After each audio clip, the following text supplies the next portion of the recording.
Sean from Ace Appliance in Toledo, Ohio. Welcome back to another in-home diagnostic video brought to you by ApplianceVideo.com.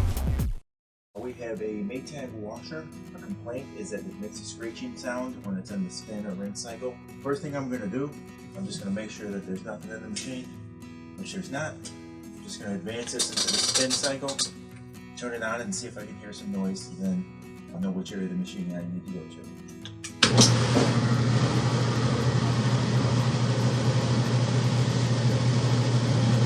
So right now everything sounds fine. What I'm going to do is lift the lid. These sometimes they can have some brake issues. So I'm going to go ahead and lift the lid.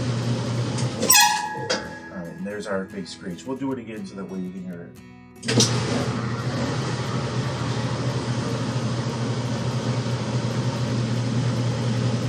So it's up to a full spin right now. We're going to go ahead and open up that lid again, forcing the top to stop moving and engaging the brake. That didn't squeak as loud this time. So what we'll do, we'll go ahead and get the customer an estimate to have the brake replaced